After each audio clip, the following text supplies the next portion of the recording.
की दरों में भारी कटौती माननीय प्रधानमंत्री जी ने जो पूरे देश के लोगों के लिए, ग्राहकों के लिए और व्यापारियों के लिए और आमजन के लिए की है, उस संबंध में आपसे बात करने के लिए मैं यहाँ पे उपस्थित हूँ। ये सबसे पहले तो मैं पूरे प्रदेश के लोग प्रदेश की तरफ से आदरणीय प्रधानमंत्री जी का आभार व्यक्त करना चाहूँगा। ये पहली बार देश में हुआ है जब इतनी बड़ी तादाद में किसी भी दरों में कटौती की गई है और 2 स्लैब जिसमें 12% का स्लैब और 28% का स्लैब ये पूरी तरीके से समाप्त कर दिया गया है। पहले 4 स्लैब होते थे जीएसटी के, 5%, 12%, 18% और 28%। अब केवल 2 स्लैब रह गए हैं, 5% का स्लैब रह गया है और 18% का स्लैब रह गया है। 12 और 28% के स्लैब समाप्त कर दिए गए हैं। आत्मनिर्भर भारत का भी जो संकल्प प्रधानमंत्री जी का है और साथ ही साथ जो उन्होंने अपने जन्मदिन के अवसर पर जो स्वदेशी का एक संकल्प देशवासियों के सामने रखा है, इस जीएसटी की कटौती से भी जो स्वदेशी वस्तुओं की जो मांग है वो निश्चित तौर पे बढ़ेगी और जो माननीय प्रधानमंत्री जी का सपना है कि हम ज़्यादा से ज़्यादा स्वदेशी चीज़ों को अपनाएं, विदेशी चीज़ों का हम लोग त्याग करें, स्वदेशी चीज़ों को अपनाएंगे तो हमारा खुद का व्यापार भी बढ़ेगा, हमारी अर्थव्यवस्था भी बढ़ेगी, एक प्रतिस्पर्धा भी आएगी मार्केट में जिससे चीज़ों के दाम भी कम होंगे, जिससे आम जन को के लिए वस्तुएं सस्ती भी होंगी और साथ ही साथ हम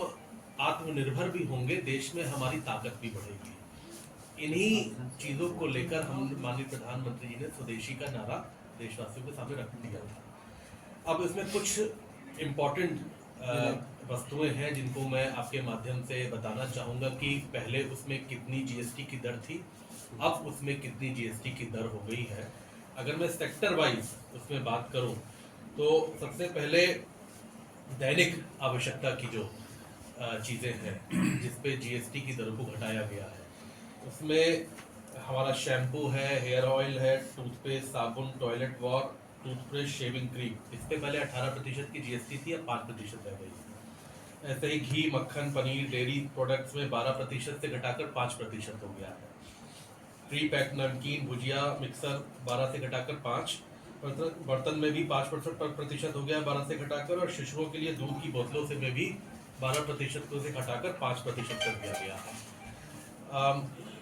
सिलाई मशीनें और पुर्जे भी 12% से घटाकर 5% हो गई है और नैपकिन और क्लिनिकल डायपर भी 12% से घटकर 5% हो गए हैं। ये आम चीज वस्तुएं हैं। कृषि क्षेत्र को भी इससे काफ़ी बढ़ावा मिलेगा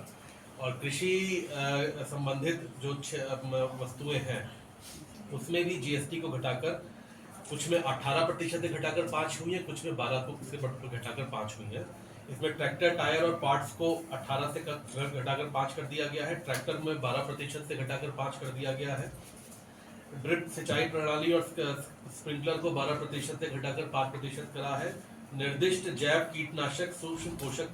तत्व में भी 12% से घटाकर 5% कर दिया है और खेती, कटाई और थ्रेशिंग के लिए कृषि, बागवानी और वानिकी मशीनें भी से भी 12% से 5% कर दिया गया है। उसी तरह अगर मैं व्यवसायी और व्यापारियों की बात करूं तो उसमें वस्त्र और परिधान में जो जीएसटी की दरें 12% पहले थी उसको घटाकर 5%, जूते जो 1000 से कम की कीमत के हैं उसमें 18% से घटाकर 5%, उर्वरक 12% से घटाकर 5%, फार्मास्यूटिकल इनपुट को 12% से घटाकर 5%, सीमेंट और निर्माण सामग्री को 28% से घटाकर 18%, ट्रक और वाणिज्यिक वाहन को 28% से घटाकर 18% और प्रसंस्कृत खाद्य पदार्थ और प्रोसेस्ड सामान में 12% जीएसटी से घटाकर उसको 5% कर दिया गया है। अलग अलग आप सारी सब कुछ अगर मैं आपको बोलूँगा तो काफ़ी समय लगेगा, तो अगर आप कहेंगे तो बोल देता हूँ। ऐसे ही घरेलू जो विनिर्माण और श्रम प्रधान उद्योगों को बढ़ावा देने के लिए उससे जो संबंधित जो चीज़ें हैं उसमें हस्त निर्मित सामान, संगमरमर की मूर्तियाँ, पत्थर, कलाकृतियाँ जिससे पहले 12% जीएसटी थी उसे घटाकर 5% कर दिया गया है। ये जो लोकल हमारे आर्टिसंस हैं उनको बढ़ावा देने के लिए